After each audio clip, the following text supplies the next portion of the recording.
राधे राधे, जय श्री कृष्णा। जय हो श्री विष्णु भगवान की, जय हो माता लक्ष्मी की। आइए आज हम वैशाख मास का 27वां अध्याय और 27वें दिन की पुण्य फल देने वाली कथा का श्रवण करेंगे। राजा मिथिलेश शुद्धदेव ऋषि से पूछने लगे कि हे ऋषिवर, वैशाख मास में कौन कौन सी तिथियां अत्यंत ही पुण्यकारक हैं और उनमें क्या दान करना चाहिए और उन तिथियों में दान करने का क्या फल मिलता है। तब शुद्धदेव ऋषि राजा मिथिलेश से बोले कि हे राजन, वैशाख मास की सभी तिथियां उत्तम हैं। प्रत्येक तिथियों में किया गया दान कई गुना फल देता है। संपूर्ण तीर्थों में जाकर स्नान करने, व्रत और दान करने से जिस फल की प्राप्ति होती है वही फल वैशाख मास की एक एक तिथि में स्नान, दान, तप, होम, पूजन करने से ही प्राप्त हो जाता है। वैशाख मास की कथा का श्रवण करने से मनुष्य के कई जन्मों के पाप धुल जाते हैं। रोगी तथा पीड़ित को भी वैशाख मास की कथा कहानियों को सुनना चाहिए। जो कोई भी वैशाख मास को बिना स्नान, दान और व्रत में बिता देता है, उसको गोवध, कृतघ्न, पितृघाती तथा आत्मघात का पाप लगता है। शुद्धदेव ऋषि राजा मिथिलेश से आगे बोले कि हे राजन, वैशाख मास की अंतिम 3 तिथियों में स्नान, व्रत और दान करने का बहुत पुण्य फल मिलता है। अगर कोई पूरे वैशाख मास में स्नान और व्रत करने में असमर्थ है तो उसे वैशाख मास की शुक्ल पक्ष की अंतिम 3 तिथियों जैसे त्रयोदशी, चतुर्दशी और पूर्णिमा को स्नान, व्रत और दान करना चाहिए। अगर कोई ऐसा भी कर ले तो भी उसे पूरे वैशाख मास का फल मिल जाता है। ये 3 तिथियां पुष्करणी तिथियां कहलाती हैं। तब राजा मिथिलेश शुद्धदेव ऋषि से बोले कि हे मुनिवर, क्या किसी ने इन 3 तिथियों में स्नान, व्रत, दान किया हो और उसे संपूर्ण वैशाख मास का फल मिला हो, ऐसी कोई घटना पूर्व काल में घटित हुई हो तो कृपया करके मुझे सुनाइए, मेरी सुनने की इच्छा है। तब शुद्धदेव ऋषि बोले कि हे राजन, इस संबंध में मैं तुम्हें एक पौराणिक इतिहास सुनाता हूँ, तुम ध्यान से सुनो। एक बार एक गांव में एक राजा था। उसके 2 रानियां थीं। बड़ी रानी बड़ी ही सरल, मिलनसार स्वभाव की और धार्मिक प्रवृत्ति की थी, जबकि छोटी रानी बड़ी ही कुटिल और दिखावा करती थी। छोटी रानी राजा को अधिक प्रिय थी। बड़ी रानी की एक सहेली थी जो उसी गांव में रहती थी। वह जाति से खुमार थी। वह अक्सर बड़ी रानी के पास उनसे मिलने, उनसे बातें करने और उनका मन बहलाने के लिए आया करती थी। बड़ी रानी अक्सर बीमार रहा करती थी, तो वह बीमारी की वजह से व्रत उपवास नहीं कर पाती थी, जबकि छोटी रानी खूब व्रत उपवास और दान पुण्य करती थी। तब एक बार की बात है, वैशाख मास का महीना लगने वाला था। तब उनके महल में एक संत महात्मा जी आए। उन्होंने महल में आकर सबको वैशाख मास का महात्म्य और कथा कहानियाँ सुनाई और वैशाख मास की महिमा भी बताई। उसे सुनकर छोटी रानी ने पूरे वैशाख मास में स्नान, व्रत और दान पुण्य करने का निश्चय किया। लेकिन बड़ी रानी चाहकर भी पूरे वैशाख मास का स्नान और व्रत नहीं कर सकती थी, क्योंकि वह बीमार रहती थी। तब उसने वैशाख मास की शुक्ल पक्ष की अंतिम 3 तिथियों में व्रत, स्नान और दान पुण्य करने का निश्चय किया। तब बड़ी रानी अपनी कुमारन सहेली से बोली कि अरे सखी, संत महात्मा ने कहा था कि दान अपनी मेहनत की कमाई का ही करना चाहिए। किसी से उधार लेकर या किसी से लिए धन से दान नहीं करना चाहिए, नहीं तो वह फल नहीं देता। हे सखी, अगर मैं राजा जी से दान करने के लिए धन मांगूंगी तो वह धन तो प्रजा से वसूला हुआ धन है, वह धन तो राजा जी की मेहनत की कमाई का नहीं है। फिर मैं उस धन से दान कैसे कर पाऊंगी? अब तुम ही बताओ, मैं वैशाख मास में दान करने के लिए रुपया कहाँ से लाऊं? तो कुमारन सहेली बड़ी रानी से बोली कि रानी जी, वैशाख मास में मटकियों की बहुत बिक्री होती है। रानी जी, आप मेरे घर चलकर मेरे चाक पर बर्तन बनाने में मेरी मदद कर दीजिए। बदले में मैं आपको मेहनत के रुपये आपको दूंगी, आप उन्हीं रुपयों को दान में दे देना। बड़ी रानी को अपनी सहेली का सुझाव अच्छा लगा। तब बड़ी रानी ने ऐसा ही किया।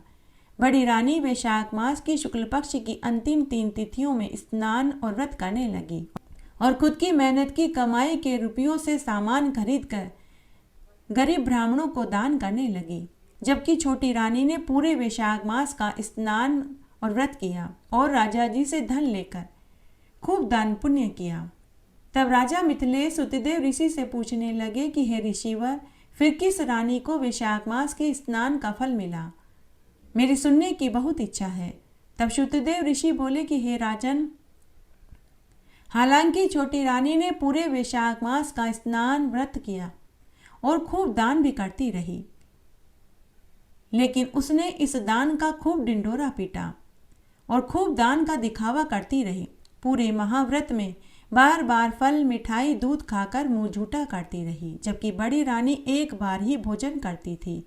दान भी उसने गुप्त किया, किसी को कानों कान तक पता नहीं चलने दिया, मात्र उसकी कुमार सहेली को ही मालूम था। बड़ी रानी ने वैशाख मास की अंतिम 3 तिथियों में स्नान, व्रत और गुप्त दान किया तो उसे वैशाख मास का फल मिला। 6 महीने बाद ही बड़ी रानी को गर्भ ठहर गया। जब राजा को इस बात का पता चला तो उसे बहुत खुशी हुई, लेकिन इस बात से छोटी रानी चिढ़ गई। तब उसने उसी संत को बुलाकर के पूछा कि मैंने पूरे वैशाख मास में स्नान, व्रत और दान किया, फिर मुझे इसका फल क्यों नहीं मिला? संत महात्मा ठहरे त्रिकालदर्शी। संत महात्मा ने अपने मनोबल से पता लगा लिया और कहा कि हे रानी जी, माना कि आपने पूरे वैशाख मास का स्नान, व्रत और दान किया, और जो दान आपने किया वह राजा जी की मेहनत की कमाई का नहीं था। पूरे माह आपने व्रत जरूर किया, लेकिन पूरे दिन आपने बार बार मुंह झूठा किया। साथ ही आपने पूरे माह ब्रह्मचार्य का पालन भी नहीं किया। आपने दान का खूब ढिंढोरा भी पीटा, इसीलिए आपका दिया हुआ दान व्यर्थ चला गया और इसीलिए आपको वैशाख मास का फल नहीं मिला। लेकिन बड़ी रानी ने वैशाख मास की अंतिम 3 तिथियों में स्नान, व्रत किया और दान भी खुद की मेहनत की कमाई से किया, और साथ ही बड़ी रानी ने ब्रह्मचार्य का पालन भी किया, एक समय भोजन खाया, इसीलिए बड़ी रानी को वैशाख मास का फल मिला। उसके बाद 9 महीने बाद बड़ी रानी को सुंदर पुत्र पैदा हुआ। साल भर बाद जब दोबारा वैशाख का महीना आया तो छोटी रानी ने भी पूरे विधि विधान से वैशाख मास का स्नान और व्रत किया, जिससे उसे भी वैशाख मास का फल प्राप्त हुआ। आइए अब हम वैशाख मास के स्नान की एक पवित्र पुण्य फल देने वाली कथा का श्रवण करते हैं। एक बार एक राजा था। उस राजा के 4 मित्र थे, जिनमें 3 बहुत अमीर और 1 बहुत गरीब था। एक बार की बात है, राजा ने अपने महल में एक यज्ञ करवाया, जिसमें राजा ने बड़े बड़े राजाओं, धनिकों, मंत्रियों, पूरे गांव को और अपने 4 मित्रों को भी बुलाया। राजा के लिए जैसे 3 अमीर मित्र थे, वैसे ही वह गरीब मित्र भी था। राजा ने कभी दोस्ती में भेदभाव नहीं किया। तब जब गरीब मित्र को पता चला कि राजा ने यज्ञ में बुलाया है, तो गरीब मित्र ने अपनी पत्नी को बताया और कहा कि मैं राजा के महल में कैसे जा सकता हूँ, क्योंकि मेरे पास उन्हें देने के लिए कोई उपहार नहीं है। मुझे वहाँ जाना चाहिए या नहीं? तब उसकी गरीब पत्नी बोली कि आपको जरूर जाना चाहिए। मित्रता में क्या गरीबी और अमीरी? अमीरी गरीबी तो मनुष्य की किस्मत में लिखी होती है, इसमें हमारा क्या दोष है? तब गरीब मित्र ने अपनी पत्नी से पूछा कि भगवान, वो तो सब ठीक है, लेकिन मैं राजा को उपहार में क्या दूंगा?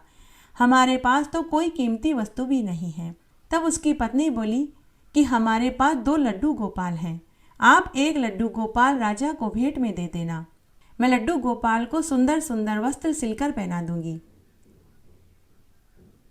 तब गरीब मित्र बोला कि ठीक है, तुम ऐसा ही करना। तुम हमारे लड्डू गोपाल के लिए सुंदर सुंदर वस्त्र बना कर के पहना देना, सुंदर सी बांसुरी और पगड़ी भी बांध देना। तब आयोजन वाले दिन राजा के महल में सबके साथ वह गरीब मित्र भी पहुंच गया। महल की शानो शौकत देखकर गरीब मित्र एक कोने में जाकर खड़ा हो गया। राजा के महल में बड़े बड़े साधु संतों की मंडली खड़ी थी। राजा महाराजाओं का समूह था। बड़े बड़े नामी पैसे वाले धनिक मित्र भी थे। राजा के 3 अमीर मित्र भी वहीं खड़े थे। जब गरीब मित्र ने अमीर तीनों मित्रों को देखा तो वह उनके पास जाकर खड़ा हो गया। तभी वे तीनों मित्र गरीब मित्र से बोले कि अरे फकीर, दूर हटकर खड़ा हो, तेरी क्या औकात है जो तू हमारे पास आकर खड़ा हो गया, और तू इस पोटली में राजा के लिए क्या उपहार लाया है? तब एक अमीर मित्र बोला कि अरे, सुदामा के 2 मुट्ठी चावल लाया होगा। यह सुनते ही तीनों अमीर मित्र जोर जोर से गरीब मित्र पर हंसने लगे। तब गरीब मित्र अपने कपड़े की पोटली अपनी खाक में दबाकर दूर जाकर खड़ा हो गया। उसके बाद यज्ञ पूरा हुआ, प्रसादी का वितरण किया गया। थोड़ी देर बाद सभी लोग राजा को उपहार दे रहे थे। गरीब मित्र चुपचाप अपनी भेंट सब उपहारों के बीच में रखकर बिना राजा से मिले ही अपने घर वापस आ गया, क्योंकि उस समय राजा के पास बड़े बड़े अमीर लोग खड़े थे। गरीब मित्र प्रसाद खाकर चुपचाप घर आ गया। जैसे ही वह घर आया तो पत्नी ने पूछा कि महल में आयोजन कैसा था, राजा को आपका उपहार देखकर कैसा लगा। तब उसका पति बोला कि अरे भगवान, वहाँ तो बड़ी ही शानो शौकत थी। बड़े बड़े राजा महाराजा और धनिक सेठ आए हुए थे। वे बड़े ही महंगे महंगे कीमती उपहार लाए थे। राजा के आसपास तो बहुत भीड़ थी, इसलिए मैं चुपचाप उपहार रख कर बिना राजा से मिले ही घर आ गया। उधर राजा ने महल में सबके जाने के बाद सभी के उपहार खोल खोल कर देखने लगे, तो उनमें हीरे जवाहरात, सोने चांदी के आभूषण, महंगी महंगी तलवारें, अस्त्र शस्त्र थे। किसी में महंगे रेशमी शॉल थे तो किसी में रुपये की गड्डियां थी। राजा को इनमें से कोई भी उपहार अच्छा नहीं लगा, क्योंकि ऐसे उपहार तो राजा के पास पहले से ही थे। अंत में रानी को वही कपड़े की पोटली दिखाई दी। रानी उत्सुकता से पोटली खोलने ही वाली थी कि राजा ने अपनी रानी से कहा कि हे रानी, बहुत देर हो गई है, बाकी के उपहार हम कल देखेंगे। रोज की तरह दूसरे दिन राजा रानी सुबह जल्दी उठे, स्नान आदि से निवृत्त होकर महल में ही बने हुए विष्णु भगवान के मंदिर में पूजा करने के लिए गए। उस दिन राजा रानी का एकादशी का उपवास था कि तभी राजा रानी की नज़र मंदिर के एक कोने में पड़ी पोटली पर पड़ी। यह वही पोटली थी जो राजा के गरीब मित्र ने राजा को दी थी। रानी ने राजा से कहा कि महाराज, यह पोटली तो सभी उपहारों के साथ बाहर बरामदे में पड़ी थी, यह आप यहाँ कब लेकर आए? राजा ने कहा कि हे रानी, मुझे भी नहीं मालूम यह पोटली यहाँ कौन लेकर आया। मैं तो ये पोटली लेकर नहीं आया, क्या तुम लेकर आई थी? तो रानी ने भी इनकार कर दिया। उसी समय रानी ने पोटली खोल कर के देखी तो उसमें से साक्षात लड्डू गोपाल जी निकले, जिनके हाथों में मुरलियाँ, पाँवों में पैंजनियाँ, गले में वैजयंती माला, माथे पर मोर मुकुट और केसरिया दुपट्टा पहने हुए थे। राजा रानी ने देखा कि लड्डू गोपाल जी आंखें टिमटिमा रहे थे, होठ हिल रहे थे। राजा रानी की खुशी का ठिकाना नहीं रहा। राजा रानी पूरे समय लड्डू गोपाल को कभी गोद में उठाते, कभी सिर पर रखते। राजा रानी दोनों खुशी से नाचने लगे। राजा रानी को बड़ी उत्सुकता हो रही थी कि यह अनमोल उपहार आखिर किसने दिया था। दूसरे दिन राजा ने ढिंडोरा पिटवा दिया कि जिसने भी राजा को पोटली वाला उपहार भेंट में दिया था वह राज दरबार में हाजिर होवे। जब यह खबर गरीब मित्र को पता चली तो वह डर गया। उसने अपनी पत्नी से कहा कि भगवान, लगता है राजा मुझे फांसी की सजा देंगे, क्योंकि मैंने ही उन्हें पोटली वाला उपहार दिया था। तो उसकी पत्नी बोली कि हे स्वामी, आप क्यों डरते हो? क्योंकि लड्डू गोपाल राजा को उपहार में देने का सुझाव तो मैंने ही दिया था, इसलिए मैं यह सारा दोष अपने सिर पर ले लूंगी, इसका दंड तो मैं ही भुगतूंगी। तो उसका पति बोला कि भगवान, दंड चाहे तुझे मिले या मुझे, एक ही बात है। उधर तीनों अमीर मित्र आपस में एक दूसरे से बोले कि अरे, पोटली वाला उपहार तो उसी गरीब ने दिया था, चलो महल में चलकर देखते हैं कि राजा उसे क्या दंड देते हैं।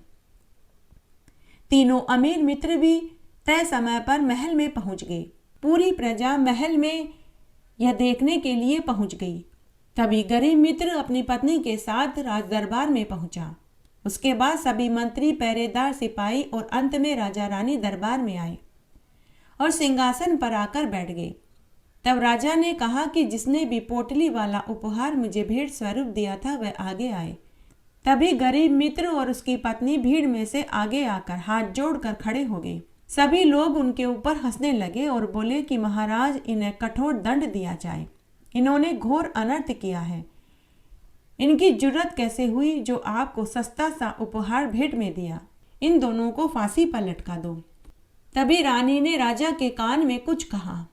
तब राजा ने एक बहुत बड़ी तराजू मंगवाई और तराजू के एक पलड़े में सभी लोगों के दिए हुए कीमती उपहार रखे और तराजू के दूसरे पलड़े में गरीब मित्र वाली पोटली रखी।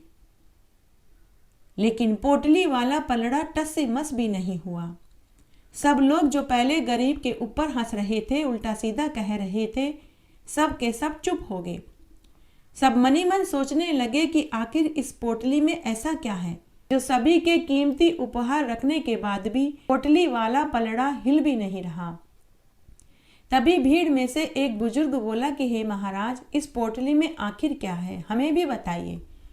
तब राजा रानी सिंहासन से नीचे उतरे और गरीब मित्र और उसकी पत्नी के पास आए और उन्हें सिंहासन पर बैठाया। उनके चरणों को धोकर उनके चरणों उद्धक को सिर पर छिड़का और कहा कि हे मित्र, तुम इतने दिन कहाँ थे? और हे मित्र, तुम आयोजन वाले दिन मुझसे बिना मिले ही क्यों चले गए? हे मित्र, मैं भगवान कृष्ण नहीं, लेकिन तुम सुदामा जरूर हो। उसके बाद राजा ने पोटली खोलकर सबको उपहार में मिले लड्डू गोपाल के दर्शन करवाए। लड्डू गोपाल के दर्शन करते ही वहां खड़े सभी के हाथ अनायास ही जुड़ गए। साक्षात सामने लड्डू गोपाल के सबको दर्शन हुए। उस दिन जिसने भी साफ और सच्चे दिल से लड्डू गोपाल से जो भी मांगा, लड्डू गोपाल ने सबकी मनोकामना पूरी कर दी। जय हो लड्डू गोपाल की, ये नारे लगने लगे। उसके बाद राजा ने गरीब मित्र को खूब सारा धन दौलत दिया और एक ही क्षण में लड्डू गोपाल जी ने गरीब की गरीबी दूर कर दी। हे लड्डू गोपाल जी, जैसे आपने गरीब की गरीबी को दूर करा, वैसे हम सब की गरीबी भी दूर करना। कहानी कहने वाले की, सुनने वाले की और हुक्कारा भरने वाले की। तुलसी जी की कहानी सुनाने जा रही हूँ। बात बहुत पुरानी है। एक बहुत छोटा सा गांव था। उस गांव में सभी जाति धर्म के लोग प्रेम भाव से रहते थे। उसी गांव में एक साहूकार दंपति अपने 2 बेटा बहुओं व पोते पोतियों के साथ रहते थे। साहूकार दंपति की बड़ी बहू बड़ी ही झगड़ालू, चालाक व स्वार्थी प्रवृत्ति की थी, जबकि छोटी बहू बड़ी ही समझदार, दयालु, मिलनसार और व्यवहारिक प्रवृत्ति की थी।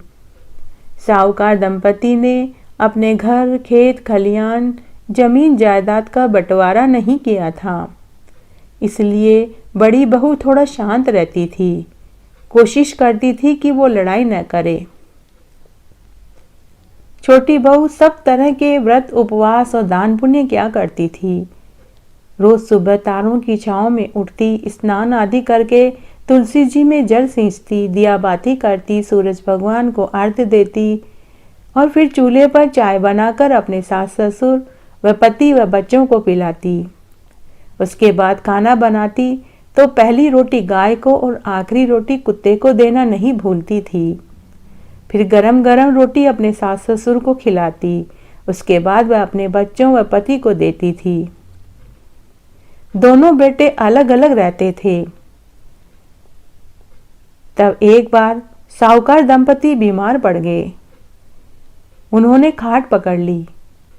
तब बड़ी बहू उन्हें अपने घर ले गई और लोक लाज व दिखावे के चक्कर में उनकी सेवा पानी करने लगी और चालाकी से उसने घर, खेत, खलियान, जमीन जायदाद खुद और खुद के पति के नाम करवा ली। साहूकार दंपति व छोटे बेटा बहू को तो पता भी न चला। साहूकार दंपति के मरते ही जिठानी ने देवर देवरानी को घर से निकाल दिया। उन्हें उनके हिस्से में एक बंजर जमीन और टूटी हुई झोपड़ी और एक गाय दे दी। गाय भी ऐसी दी जो दूध नहीं देती थी। छोटे बेटा बहू अपने दोनों बच्चों के लेकर जब जाने लगे तो देवरानी जिठानी से बोली कि जीजी, आपने हमारा हिस्सा हड़प लिया, कोई बात नहीं, लेकिन आप मुझे आंगन की तुलसाजी दे दीजिए। जिठानी गुस्से से लाल पीली होती हुई तुलसी जी को जड़ से उखाड़ कर देते हुए बोली कि यह ले जा, मेरे पास भी इतना समय कहाँ है जो मैं पेड़ पौधों की पूजा करती फिरूं और उनको पानी देती फिरूं। देवरानी तुलसी के पौधे को लेकर अपनी टूटी झोपड़ी के आंगन में लगा देती है। उस दिन मार्गशीर्ष मास की एकादशी का दिन था। एकादशी के दिन तुलसी को जड़ से उखाड़ने से भगवान विष्णु व माता तुलसा का जिठानी को शाप लगा। माता लक्ष्मी उस घर से रुष्ट हो गई और माता लक्ष्मी तुलसी के पौधे के साथ देवरानी के घर हमेशा हमेशा के लिए आ गई। उस दिन साहूकार का छोटा बेटा अपनी पत्नी से बोला कि भगवान, अब हम क्या खाएंगे, कैसे जिएंगे। उसकी पत्नी बड़ी समझदार थी। उसने अपने पति से कहा कि स्वामी, ऐसा क्यों कहते हो? आपके भाई भाभी ने धन लिया है, हमारी किस्मत नहीं ली है। धन पैसा तो आज है, कल नहीं। धन लक्ष्मी तो आती जाती रहती है। आज उनके पास है, कल किसी और के पास होगी। लक्ष्मी तो चंचल होती है। स्वामी, यह जरूर है कि हमें बहुत मेहनत करनी पड़ेगी, लेकिन स्वामी, भगवान ने हमें 2 हाथ पांव दिए हैं, हम मेहनत मजदूरी करेंगे। स्वामी, आज एकादशी है, अगर आज कुछ नहीं खा पाए तो हम तुलसी का दल खाकर पानी पी लेंगे। तब उसका पति मजदूरी करने के लिए चला गया, लेकिन उस दिन उसे किसी ने मजदूरी पर नहीं रखा। खाली हाथ घर आ गया। दुखी होता हुआ बोला कि भगवान, मैं कुछ नहीं ला पाया, आज हम बच्चों को क्या खिलाएंगे। बच्चे भी उनके बड़े ही समझदार थे। उन्होंने अपने माँ बाबूजी से कहा, माँ, पिताजी, हम भी आज एकादशी का उपवास करेंगे। साहूकार के छोटे बेटे का जी बड़ा ही भारी हो गया। उसने भारी मन से तुलसी के 2 छोटे छोटे टुकड़े अपने दोनों बच्चों को पकड़ाए और सब पानी पीकर सो गए। रात्रि को वे सभी भगवान का स्मरण करते रहे। दूसरे दिन से साहूकार का छोटा बेटा दिन में मजदूरी करता और सुबह शाम अपनी पत्नी के साथ बंजर जमीन पर हल चलाते। देखते ही देखते जमीन उपजाऊ हो गई। उन्होंने उसमें खाद बीज डाल दिया। बहुत अच्छी बारिश हुई तो फसल भी बहुत बढ़िया हुई। कुछ ही वर्षों में वे धनवान हो गए। घर, दुकान, खेत, खलियान, नौकर, चाकर, घोड़ा, गाड़ी सब हो गए। छोटी बहू तुलसा जी में रोज जल देती थी, दिया बाती करती थी। यह उसी का फल मिला था। उधर जेठानी के घर से लक्ष्मी जी रुष्ट हो गई थी, क्योंकि उसने एकादशी के दिन तुलसी को जल से उखाड़कर फेंका था। उस दिन उसके कुछ समय बाद जिठानी के पति को कोढ़ हो गया। उसके इलाज में सारा धन खर्च हो गया। जमीन, दुकान, खेत, खलियान सब गिरवी रखना पड़ा। तो हे तुलसी माता, हे माँ लक्ष्मी, जैसे आप छोटी बहू के ऊपर फली फूली, वैसे सबके ऊपर फलना फूलना, कहानी कहने वाले को, सुनने वाले को और हुकारा भरने वाले को। घटती हो तो पूरी हो तो परवान चढ़े, भूले बिसरे नाम तेरे भंडार में भरे। जय हो तुलसी मैया की। तुलसी महारानी नमो नमो, हरि की पटरानी नमो नमो। बन तुलसी पूरन तप कियो मैया, शालग राम महापटरानी। जाके मंज मंजरी कोमल मैया, श्रीपति चरण कमल लपटानी। धूप दीप नैवेद्य आरती मैया, पुष्पन की वर्षा बरसानी। 56 भोग 36 व्यंजन मैया, बिन तुलसी हरि एक न मानी। सामरो सखी माई तेरा यश गावे मैया, भक्तों वर दीजे महारानी। तुलसी महारानी नमो नमो, हरि की पटरानी नमो नमो। इस तरह आज हमने वैशाख मास का 27वां अध्याय सुना। आशा करती हूँ यह आपको जरूर पसंद आएगा। मेरे साथ बने रहने के लिए आपका धन्यवाद। आगे आने वाली कथा कहानी के लिए भी आप इसी तरह मेरे साथ बने रहें। धन्यवाद।